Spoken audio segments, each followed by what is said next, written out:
Welcome to episode 2 of Pluribus, affectionately known as Pluribus, but for convenience, we're pronouncing it with an I. Anyway, this is Pluribus, the one and only podcast, your go-to spot for all things related to the series.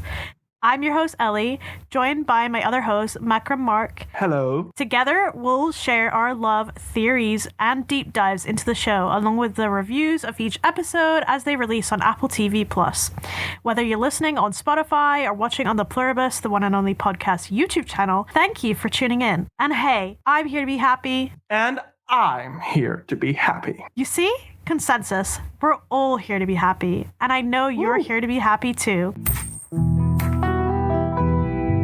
In this episode, we're going to discuss and theorize about the existing teasers for Pluribus.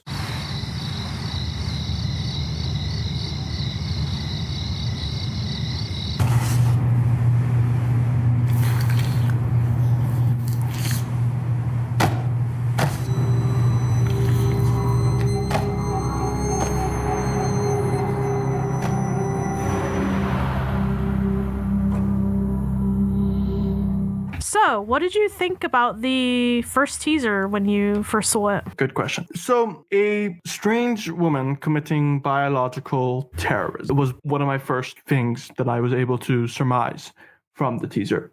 So, reading the logline, there is hints of a happiness epidemic, and how do these epidemics usually spread? Well, there are many ways, but licking the donuts would suggest that the happiness virus is being spread via direct contact transmission. So like you've heard that been used for anything saliva touches. Yeah. So it spreads the pathogen. So it could be for kissing or licking, as we're witnessing with the teaser. That's one thought I had. Someone is committing an act of biological terrorism, and that is one way to look at it. But another way, if not biological terrorism, social gouging. So perhaps this character that we're seeing in the teaser could be attempting to measure whether people would even notice the fact that she licked those donuts. Yeah. Because they're plagued with the happiness virus, right? So, I mean, that's the one big element of the plot that's confirmed. The world is being plagued with happiness, and Carol, the protagonist, has to consolidate the world from that alleged epidemic.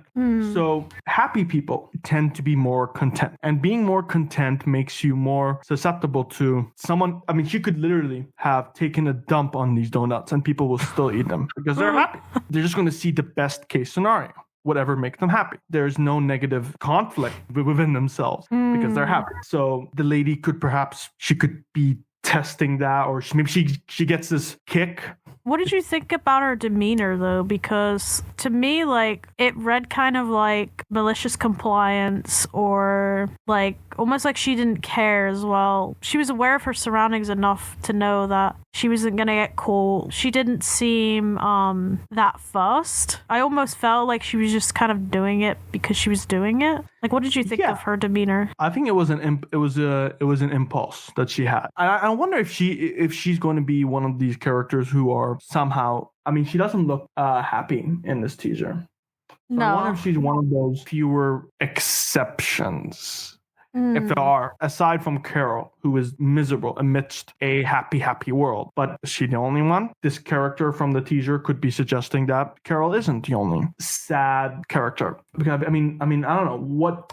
Maybe she's maybe there's a multiple of them.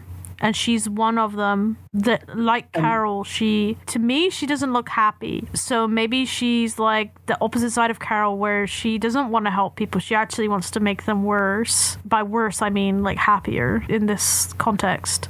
She wants to let her sadness dictate whether or not she wants to accomplish. She feels bad, therefore the rest of the world must feel not feel bad, but like must be plagued with something that they have no. They should be stripped of their agency. Yeah, they should be stripped of their agency because right, yeah. Depressed people don't choose to be sad. Yeah, I find it hard to believe as well that she's the only one. You know, it's kind of like that thing of like, oh, are we really the only living beings in the universe? It kind of reminds me of that. Like, statistically, it doesn't make sense for Carol to be the only one that is unaffected by this, like, quote-unquote happy virus. And I think also, going back to why that lady is nonchalantly infusing these donuts with her saliva, right? Yeah.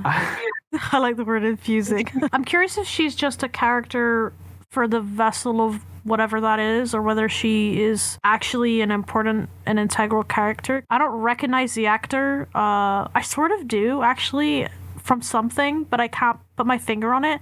But I don't recognize her enough to be like, oh yeah, that's one of the ones that was purported to be in the show. So I don't know if she's an integral part of the show, or whether that's just a vessel to explain. I would think so, because, I mean, you'd think Ray Seahorn would be the first character you'd see in the first teaser, the first ever look.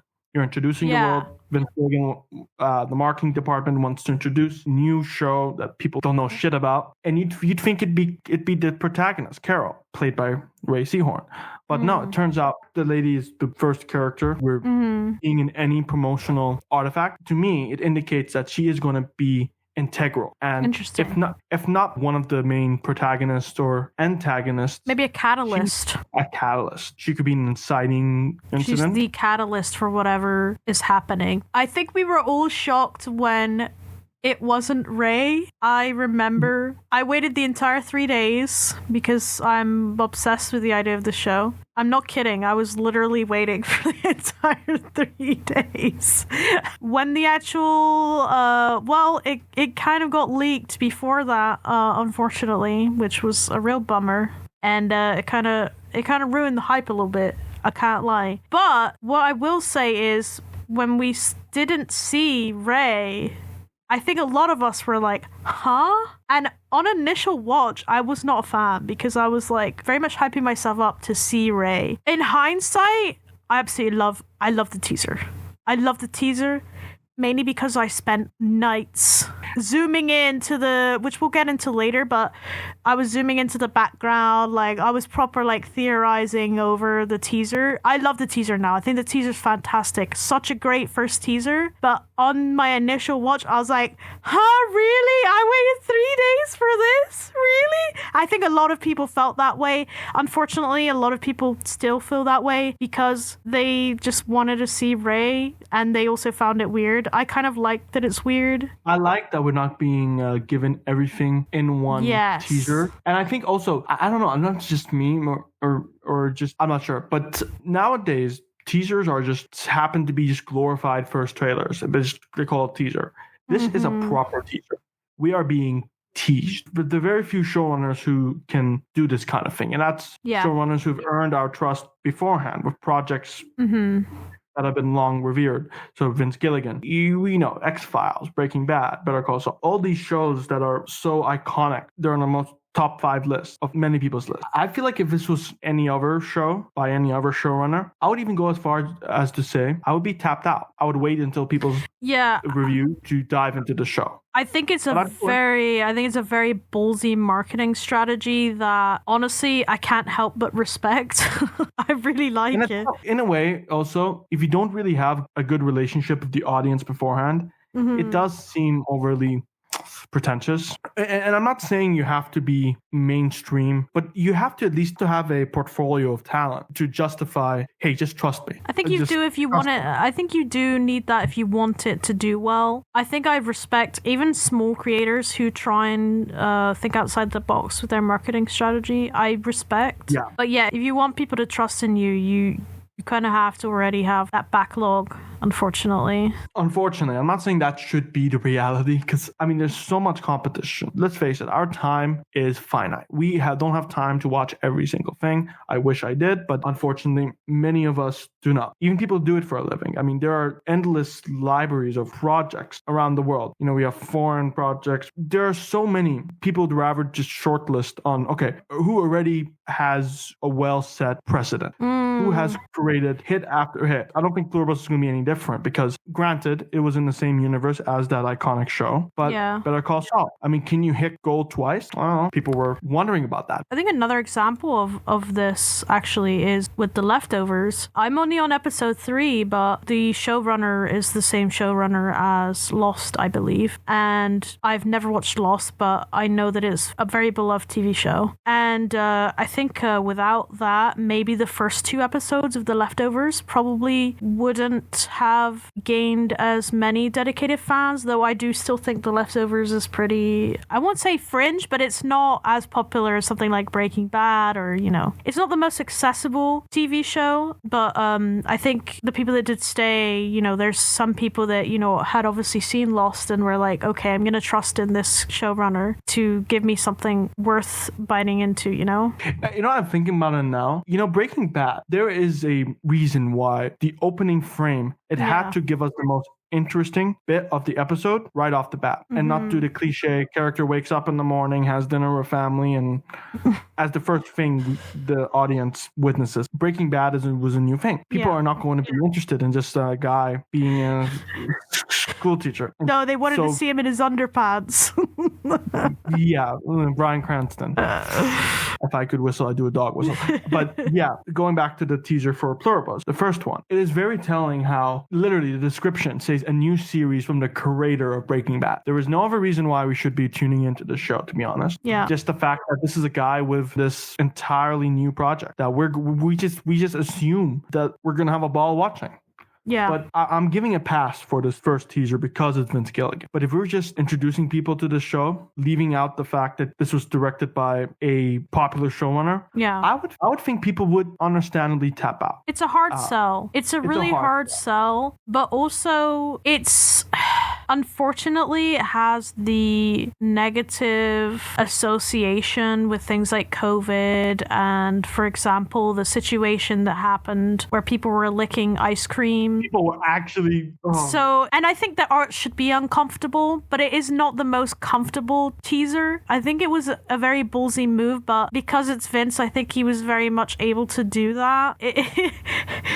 It's definitely a teaser. It's a teaser. I do really like the teaser, but I can understand any kind of criticism. I want to ask you this. So when you saw the teaser for the very first time, what was the first thing that came to mind? Because mine was biological terrorism, social gouging, but what were your things? Quite similar feelings. My theories on it didn't really develop until the night of and the night after, when I was basically like zooming into the background because I wanted to know more, because obviously, it's a teaser. It's not meant to give you a whole ton. What I got from the teaser and theorizing and really like zooming in and analyzing was, I think that building specifically was a medical tech school. Ooh, okay. Yeah, so if you zoom into the back, you will see on the wall there is a cabinet full of what looks like clinical research awards. So I actually got pictures of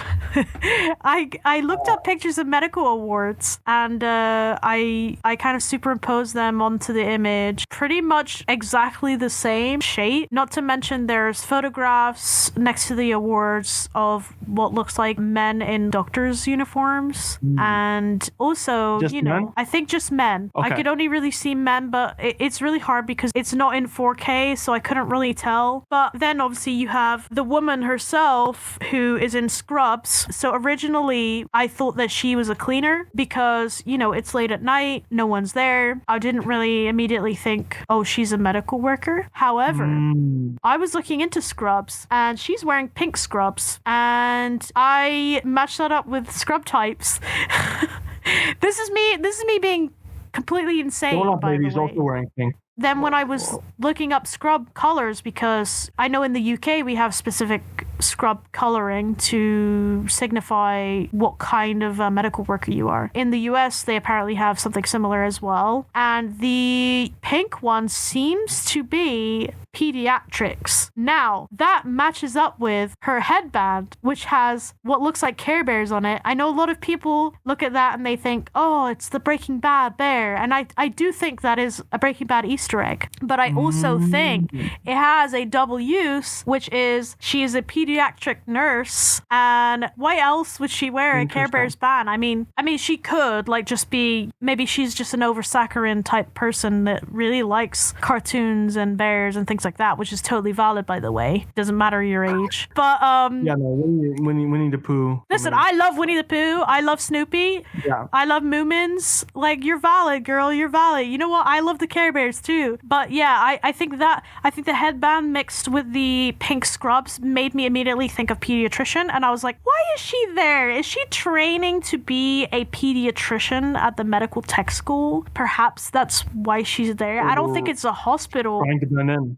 Maybe she's trying to blend in. Maybe she's trying to blend in. Maybe she's part of an organization, a kind of militia who Operation Licking Donuts. Operation Licking Donuts, yes. The medical tech school thing was slightly backed up by the fact that we actually found the original building for that teaser. It's the CNMU. So we found the exact building, and it is a medical school. So that adds credence to the theory. But the only other thing I noticed was that there was the Maryland flag. Maryland? Okay. Maryland.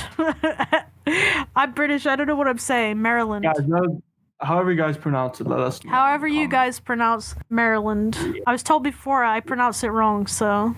But yeah, we saw the flag. So we think that even though the school is obviously filmed in New Mexico, we think that it's actually set in Maryland. So that also adds another layer to the story, which is that we think that it's going to be, nationwide, right? At least nationwide. I think it's going to be a worldwide thing. Typically, these epidemics are global. Yeah. They're not going to do every single location conceivable. Are there only on-screen depictions of the impact of the supposed epidemic going to be just centered around the United States? I mean, I don't think so. No? I don't think so.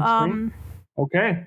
It's something that we'll talk about later on, but one of the images, she's seen on what looks to be a plane. So I think there's going to be some traveling, not to mention that the countdown itself had an old school airline departure timer. So that was really interesting. So I think the travel is going to be a fairly big element in Pluribus. All right. Now we're moving on to the second teaser.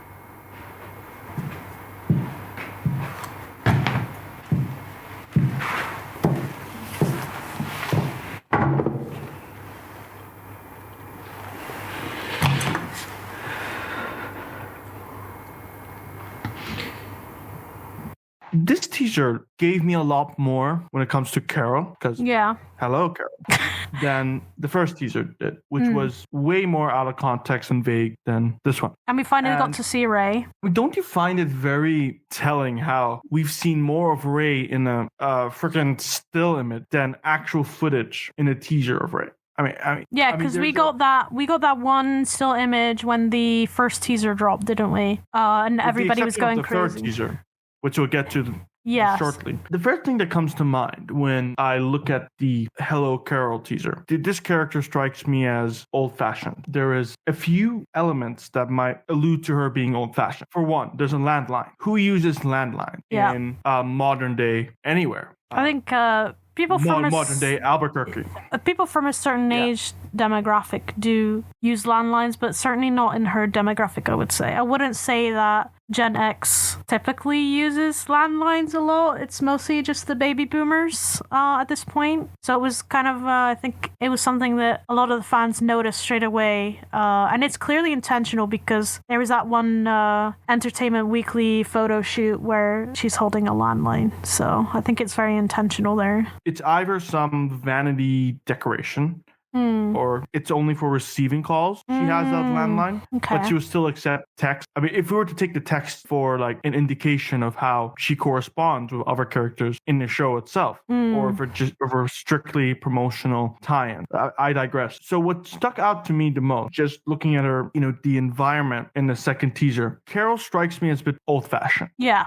Maybe not old-fashioned all the way, but she's more old-fashioned. I mean, do you have a landline? She's rejecting. It feels like she's rejecting modernity. Like that's what that feels like. Yeah. I mean, if you compare it to the vast majority of people, she's old-fashioned, relatively. And yeah, I think that says a great deal of her character, because going back to the happiness pandemic, it symbolizes her mind being excessively fixated on the past, would symbolize the pre-happiness pandemic. So she's left behind in the past. Also, it has been confirmed that she is a historical novelist as well. I mean, that's her occupation. She's a world-renowned author. She writes historical romance novels. And it shows you there's no dialogue, there's nothing else pointing to her state of mind, except that just that one landline tells you, it gives you a broad insight. She's the miserable character amidst a world of happy people. Miserable people tend to feel left behind. They tend to feel miserable because they're not adjusted to the social norm or whatever's perceived as normal. And I think that is what makes this Hello Carol teaser effective. I think it's important to talk about the photograph as well. I brought this up briefly in the last episode. The photograph is something that myself and a lot of the fandom, specifically the Rey fandom, have been pretty obsessed with. It's something that we bring up a lot. For those of you that don't know, there is a side table, and on the side table there's the phone receiver, and there is a yellow honeycomb type vase that doesn't have anything in it. At first I thought it was an urn, but we found the vase online. It is definitely a vase. It's very interesting that it's honeycomb shaped. There is an orchid, which is very important and integral because of the meaning behind orchids. And I like to think that these things aren't placed without purpose. And then, more importantly, we have the singular photograph that is on the side table that is very interesting when you zoom in. Because it's set off a chain of theories. I was absolutely obsessed. I was zooming in, enhance. I was like, okay. So, first of all, there's two characters. Here we go. Now, at first, I thought, this is Zosia's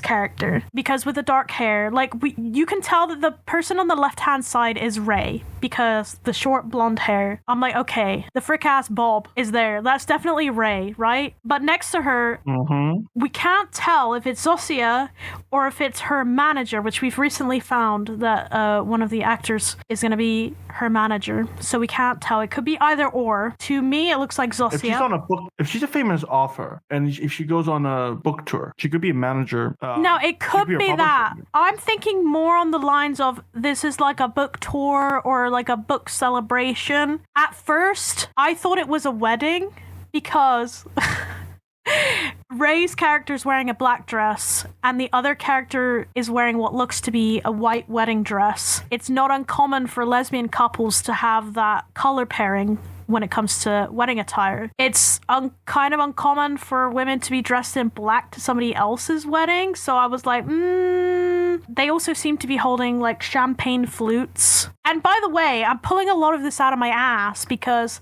you can't really see a whole lot. It's just that like I'm going off the tiny pixels I can see. And you know, the backdrop is blurry, but to me at the time it looked like wedding like reception tables, and it looked like there was a cake sitting on the right side. They're definitely at a celebration of some sort. Now that I think about it with the more information we have, I think it is like a book release or announcement or some kind of thing like that. I think that the presence of the photo is really important because, one, it's the only photo there. In her living room, it's the only photo that we can see, and it's center stage on that side table. So clearly, whoever is with her in the photograph is important to her. Whatever situation that was is important to her. It makes me question as well because, you know, we've had information that she isn't really a fan of her books, or she doesn't really like care that much. So I'm like, why would she then have this announcement photo on her side table? It is notable as well. She's not wearing a wedding ring. She's not wearing any rings. So I don't know. Thinking about it. I'm thinking. So you mentioned the possibility that she could be wearing black in the image. Yes. I don't know if this is me just wanting to see the color that fits what I want to see, but what if she's wearing dark green, but because of the blur, it is. And I want to return to when you said that, I believe you said the orchid symbolized something. Yes. Right? So it can symbolize a few things. But yes, sorry, carry on. It can symbolize love. It's very interesting as well how these elements to her character are all on one table. And it's right close to the camera too. And yeah. I feel like this is 3 puzzle pieces just clicking as one big clue. Mm-hmm. So the orchid, it could symbolize love, enlightenment, or whatever. But I think I'm leaning towards the love interpretation. I think that person is definitely important to Carol. I think in some shape or form that person is incredibly important to Carol. I don't think that she'd have that picture up there to signify her own success. I think it's because that person means a lot to her. If I was to make a guess, and also it's important to remember that set dressing is incredibly important to this team of people because they've spoken about it with Better Call Saul, how they know their fans very well. It's not happened once. Yeah, people like me obsess over the details, and they know their fans at this point. They've spoken about it before at length, where they've said, you know, a lot of what they do is very, very intentional, and set dressing is one of those things that they put a lot of intention to. So you've got the orchid, which could signify love. It's like a newly birthed love. That's kind of what it means, but it could also mean death, and there's a lot of things that the white orchid could mean. Could mean both. Yeah, and then there's the picture, the photograph, which we've already spoken about. And then there's the honeycomb vase with nothing in it, which could mean like hive mind, or there's kind of some kind of hive aspect to this, which has been floating around a lot recently. And then I've completely neglected the honeycomb. And then you get the foam, which could signify her distancing herself from modernity and just people in general, but also there's still a connection there. Like, I think maybe we're reading into it too much. I love to read into things way too much, and you know, there's probably listeners out there like, you're absolutely insane, and that's fine. I have fun doing this. I have a great deal of fun just pulling things out of my ass. I mean, those of you guys listening in, I hope you have the teaser loaded up so you could see. You could see what we mean, yeah. So, obviously I spoke about the fact that she isn't wearing a ring, but I think it's important to talk about her outfit in general. We know from Vince that he likes to play around with colors.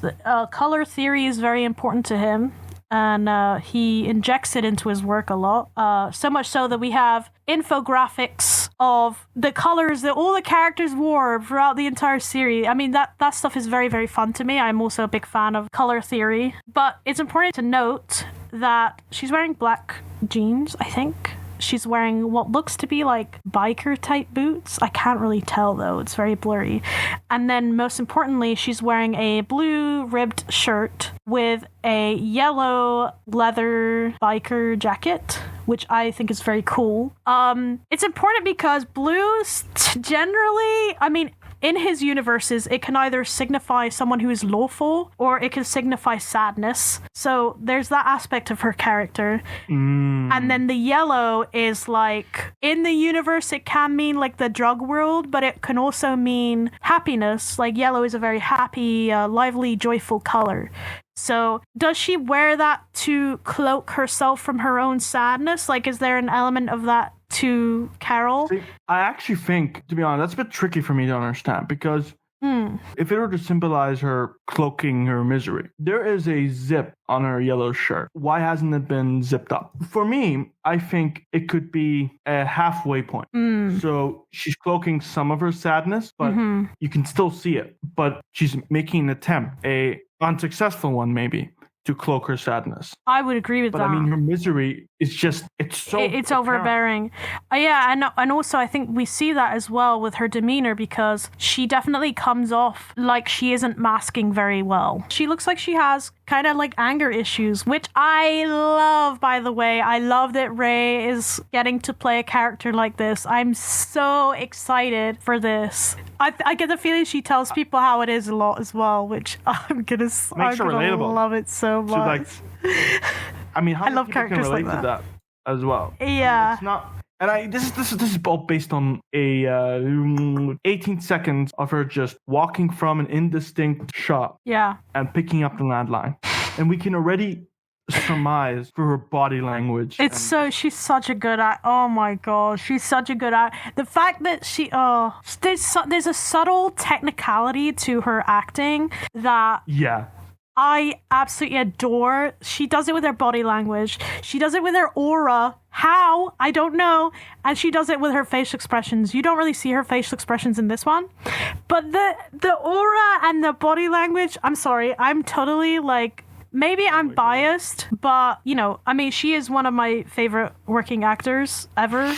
And I think to evoke that feeling from me and instantly give me that and I noticed this with a lot of her work as well, because none of her characters feel the same. Some of them have a bit of overlap, but none of her characters feel the same. And I think that's great, because that's sometimes rare to see. But I got the feeling, I immediately, as soon as I saw her and the way she moved and just the aura, I immediately got the feeling of, okay, this is Carol. Okay, this is not Kim, this is Carol. And I think the costume design has something to say for it as well as the hair. Like, if she had the ponytail... Mind you, though, she's played a couple of lawyers over her career. She's played quite a few lawyers. For some reason, she matches the lawyer aesthetic very well, but all the lawyers she's played have felt different, and she's had ponytails for all of them. So, you know, the ponytailed lawyer thing is Rey's thing, and yet she makes all of those characters feel different. Well, you could say, oh, it is costuming and hair and stuff like that, and that is a part of every character, especially for an actor to feel like they fit into a new role. She just brings so much liveliness to her characters, and they're so varied. And the feeling when I first saw Carol, I was like, this is going to be so good. This is going to be so good. This is going to be so new and so nuanced and so good. I wanted to make a point as well about her hand. So if you can't really tell because of the way that the lighting is, because it's quite dimly lit. If you lighten the image, because I've done this, where I got the image of her holding the phone next to the side table, I lighten the image and you can actually see bruises and like cuts on her knuckles. I could see the water lighting. You can a little bit, yeah. But I have poor eyesight. If I don't have my glasses on, I can't see shit. I can relate to that. So I had to lighten the image because, you know, if you lighten the image on these things, you can tell a lot. Yeah, she has bruises and cuts on, I think, 2 of her knuckles. Very intentional, obviously. I'm wondering if she has anger issues, like I was saying earlier, and she punches walls. Yeah, don't want to knuckle so much. I would love to see that. She has a golf club as well. I think she was using that golf club as protection. I just don't know what from. One other thing I also wanted to note about this teaser was the thing that she's watching on the TV that we briefly get sight of looks to be the White House press office. I'm not that versed in American politics because I am British, but as far as I'm aware, the White House press office is used to spread news to the people. Am I correct? From my understanding, statements can be delivered on national television. I don't see any reason why it would be anything other than a statement. Yeah, I think a lot of people were theorizing as well that maybe that statement was said to just Carol. Now on to the third teaser, which is titled Sorry About the Blood, which reveals the first full reveal of Carol walking towards us. Yeah.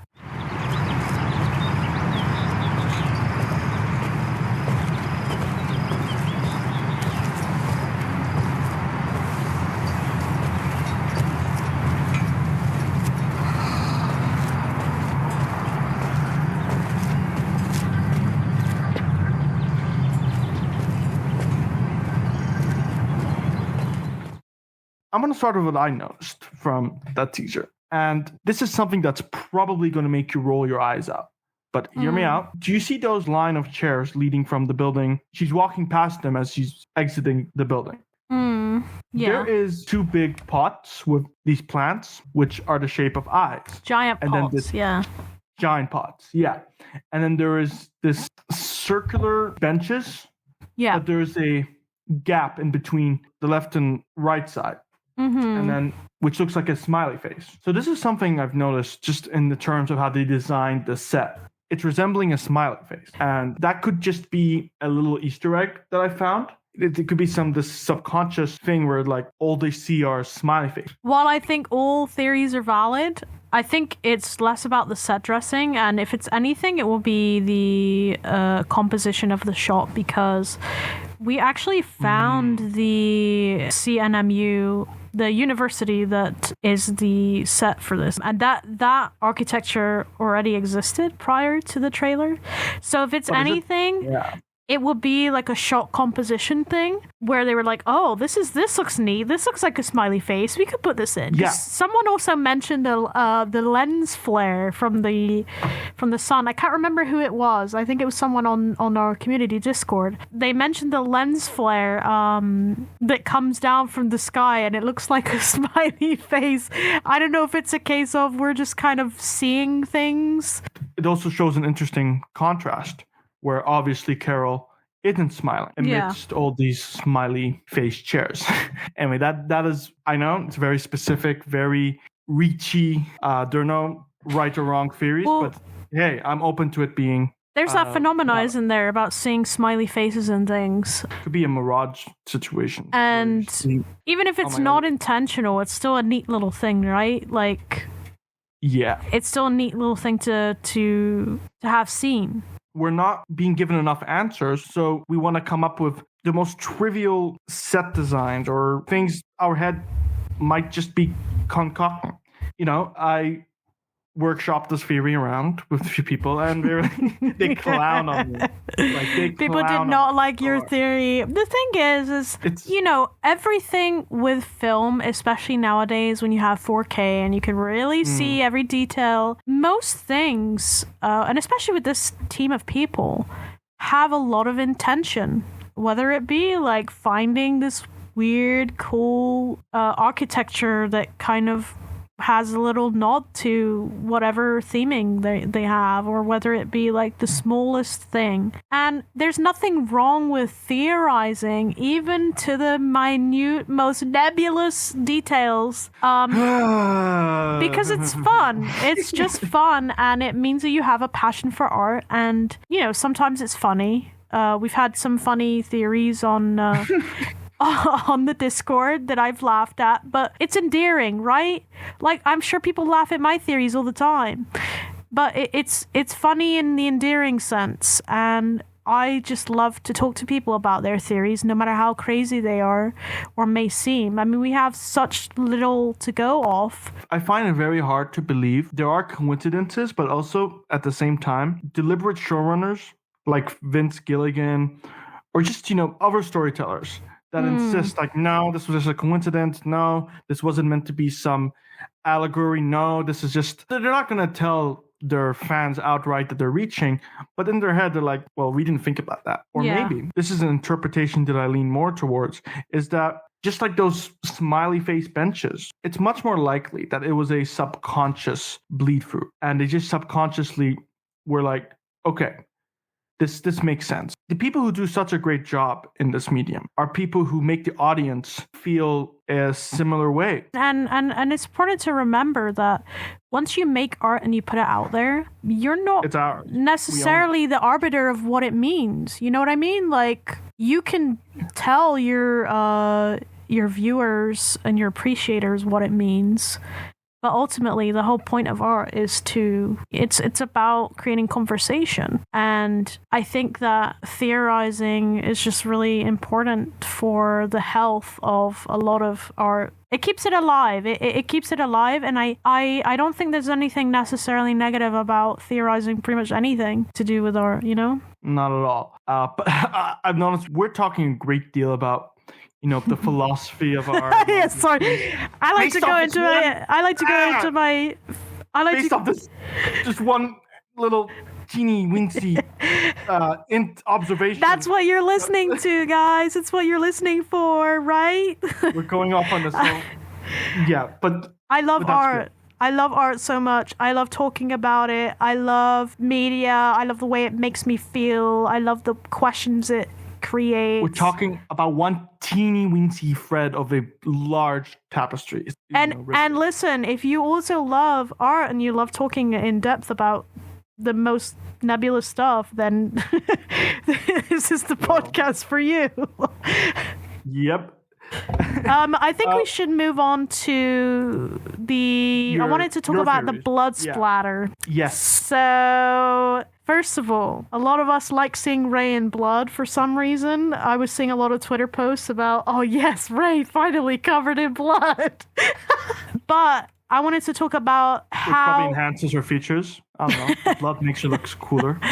It does. It makes her look cool. Let's be real. It makes her look cool. I think it's interesting looking at the splatter and how it is presented on her clothing. So there's a little bit on the hem at the bottom of her shirt. Also, girl, why are you wearing white when you know you have to clear up blood?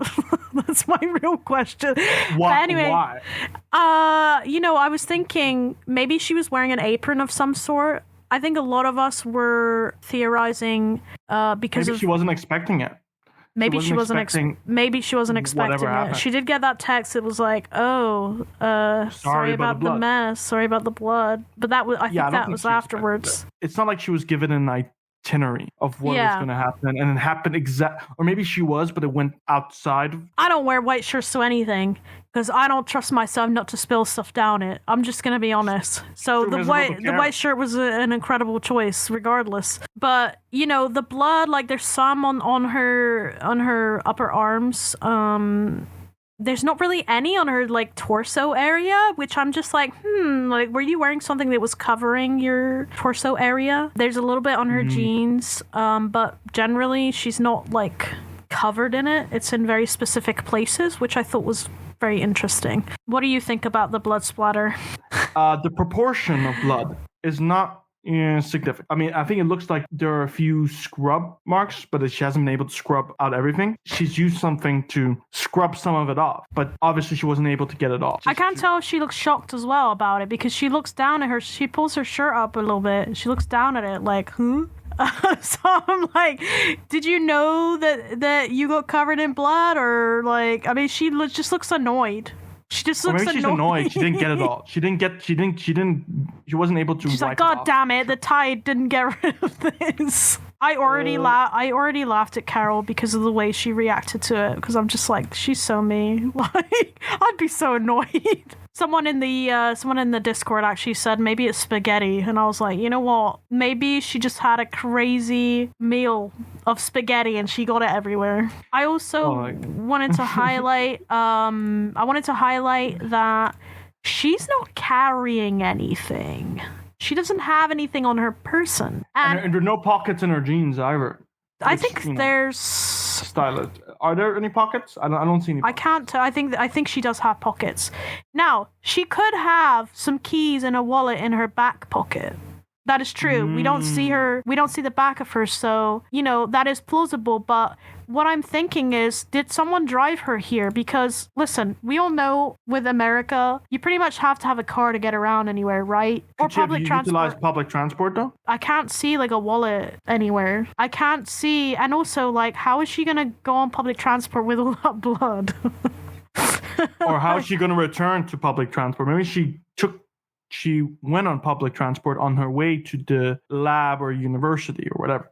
That's what's making it harder for her. She has to get back without arousing suspicion, unless it's a very it's another day, it's another Tuesday, whatever.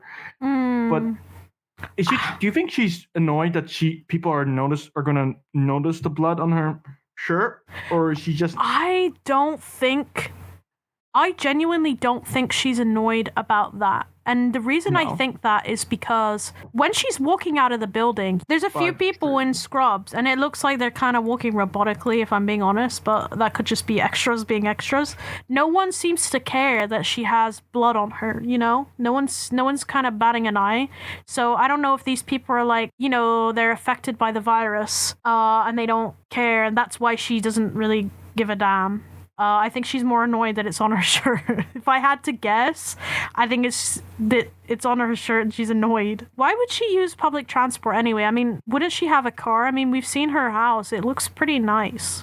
Another thing I wanted to move on to, and the last thing that I'm going to mention for this teaser. At the midpoint of the teaser, we see the message on the screen, and this has been common for 2 of the teasers, but only the ones that Carol is in, which is interesting. There's a message midway that says, "We'll put things right." Yeah, she sighs as it happens. And then there's another comment on the screen that says, "Sorry about the blood."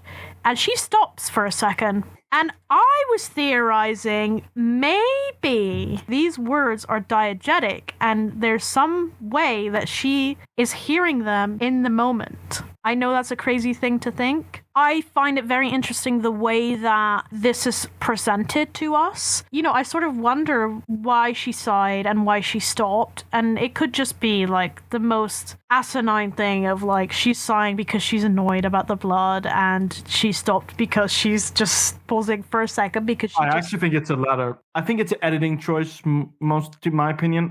But I mean, she could be reading those texts somewhere else or I'm thinking having it being sent to her in her brain, you know what I mean? Like maybe there's a chip in her brain where she like something like that. I know that's crazy and like very Black Mirror, but I think that would be very interesting. Or maybe she's read the text before and she's just remembering what she's maybe just read and cringing. Yes, maybe she's thinking about them.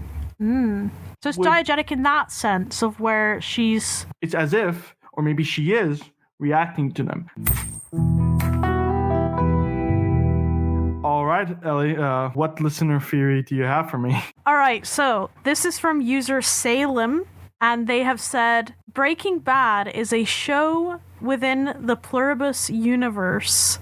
They also said... Okay, I love that one. Vince's adamance that the world is separate, but acknowledging that there will be Easter eggs. They're basically saying that there's a dichotomy there between what Vince has said at different times. Okay, you know, I actually considered that theory. I think long before we even got the first teaser. It's not going to be done in a way that takes you out of the world because you still have to be immersed in the original story. Firstly, I don't think if you're expecting to watch a Better Call Saul season 7, so I think we need to be ready for the fact that this is a completely different show. And I mean, we've already. I think I'm preaching to the choir here. I'm not really.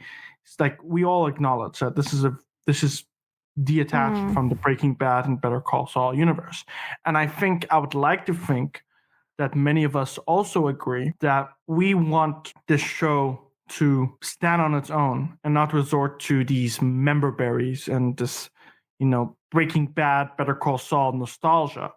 You know, because nostalgia, like happiness in that world, is a hell of a drug. So it kind of clouds our review of the series. Yeah.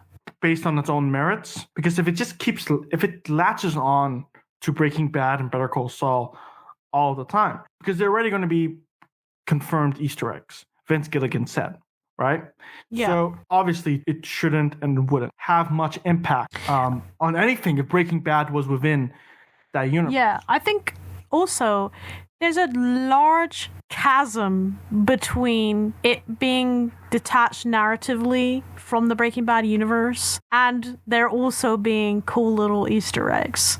Because we already had the pink bear on the bandana. Breaking Bad exists within the Breaking Bad universe. I don't know if any of you have seen, but there's actually a screenshot where the Breaking Bad DVD is in the background of the Breaking Bad universe.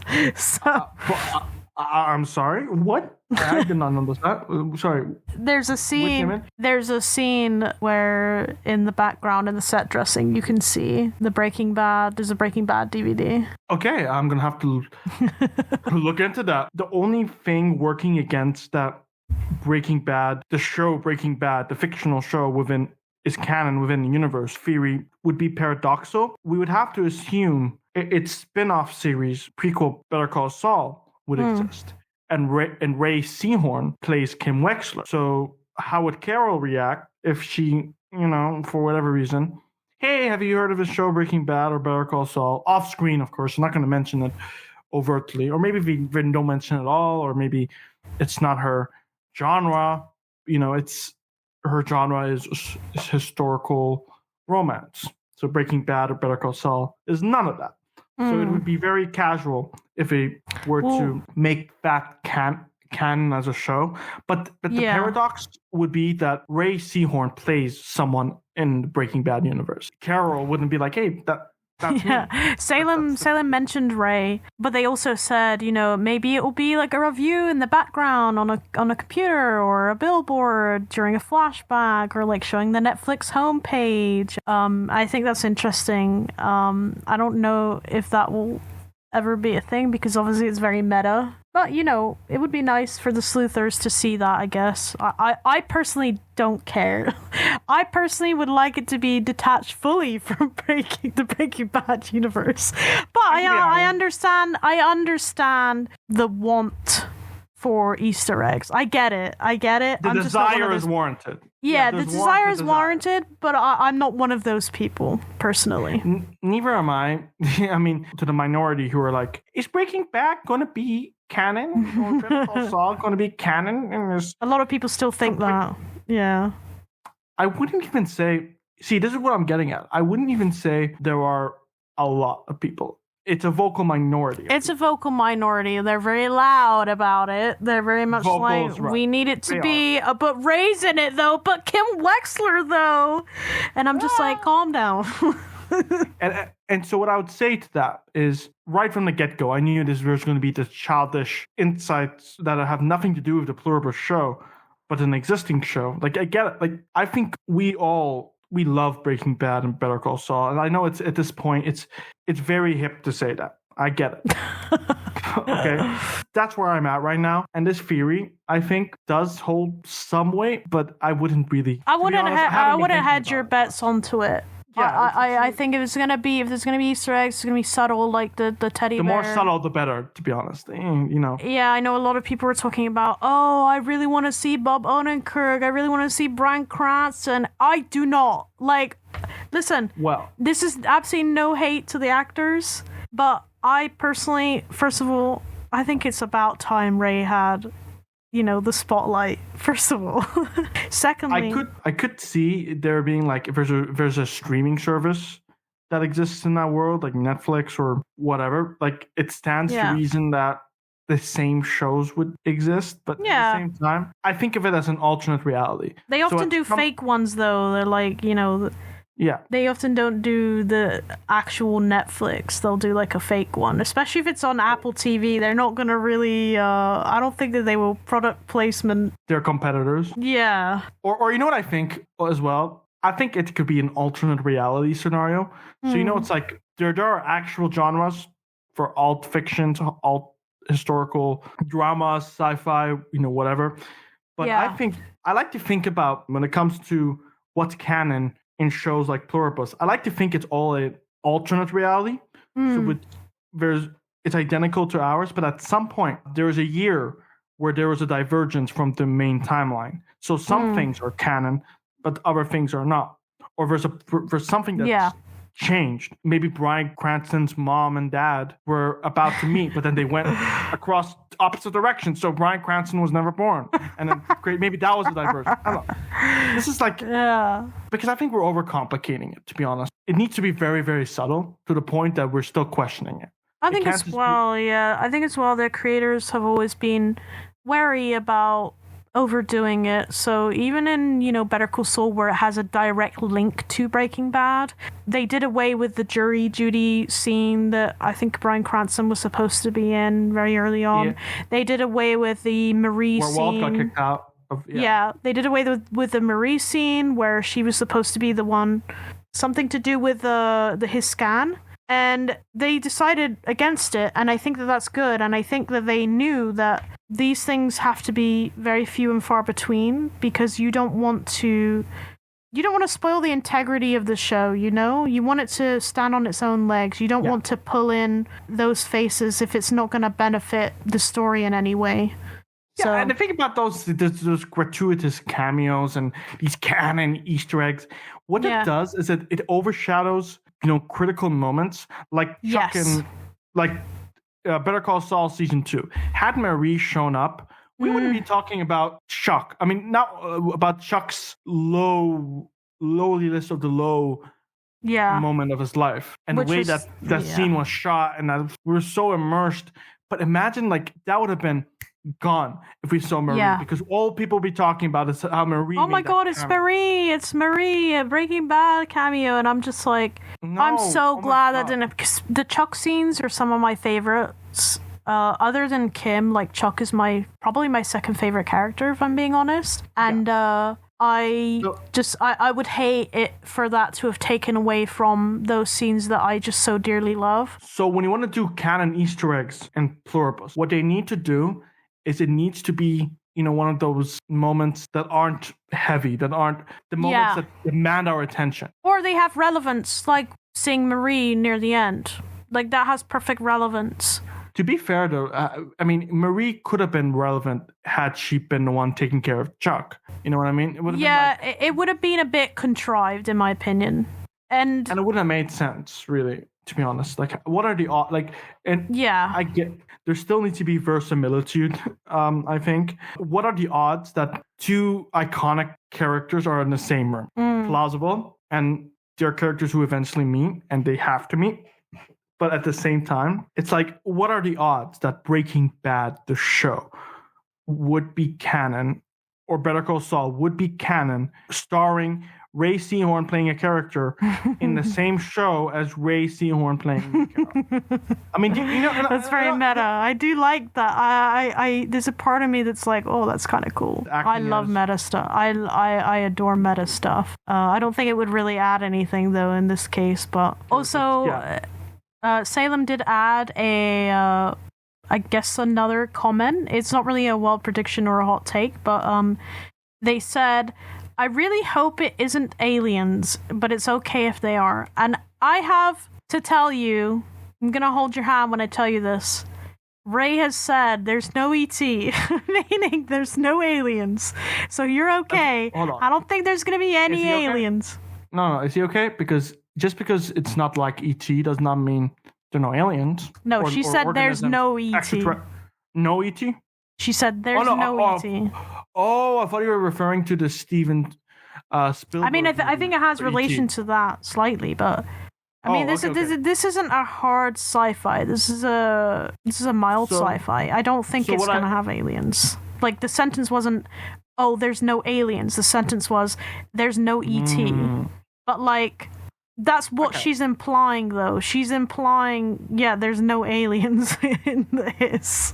So I think you're all right, Salem. I think I would be very surprised if we saw aliens. I don't think there's going to be some kind of extraterrestrial oppressive force in Pluribus. You never know, though. Maybe season 2, that's when the aliens come out. Well, thank you for your theory and your comments, Salem. And if you want to send us in your theories, please click the link in the description, and you can fill out the form. And you can give us your hot takes, your crazy theory. It doesn't matter how crazy you think they are. We will listen to them and read them out. So yes, and there's no such thing as a crazy, quote unquote, inaccurate theory. Yeah. Every theory has value to us, and it gives us a lot to talk about.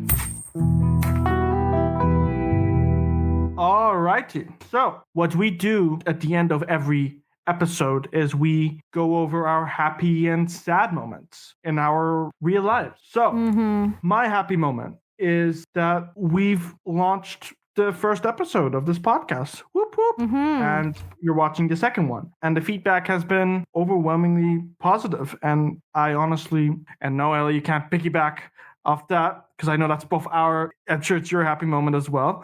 But we've received so many kind words and, feedback. I don't know, I'm content. I'm happy. And I don't actually have a sad moment for this episode. Well, that's good. Well, yeah. All right. How about you, Ellie? So my happy moment is that I made a new friend this week, actually. We're bonding over similar hobbies, so that's always really nice when you make new friends. And I struggle with social sometimes because I am autistic. And it's just nice to, be uninhibited and talk to a friend and get past all that small talk, because I can't do the small talk stuff. I'm very bad at it. I prefer to get into the deep stuff straight away. I'm not talking like trauma dump. I'm just talking like, I don't want to know what the weather is like. I want to talk to you as a person. And I've just been really happy to talk to this girl. And I think what I would say is reach out to people who share your interests, and you will find happiness in that. And put yourself out there. Now, my sad moment is incredibly sad, and I think some of the viewers will probably be aware of this, but Robert Redford died. And if you don't know, he was a pretty big advocate for indie movies and filmmakers. How we need that more than ever today. Yes. Indie filmmakers, innovative, and, yeah, and he was anyone also advocating for that. He was also an activist for, the environment and other things. Like he used his voice in a very positive way. And I think it was a big loss when we found that he had died. And I'm still trying to process it. I mean, it's just... Yeah, it's very sad for the industry as much as it is sad for, just him in general. I'm still trying to get over David Lynch and now Robert Redford. I mean, those titans of the industry are... David Lynch is because I'm a huge David Lynch fan, and I absolutely adore... So I'm sure that... yeah. Oh, yeah. I'm sure his loss resonated with you. It resonated... A lot. A lot.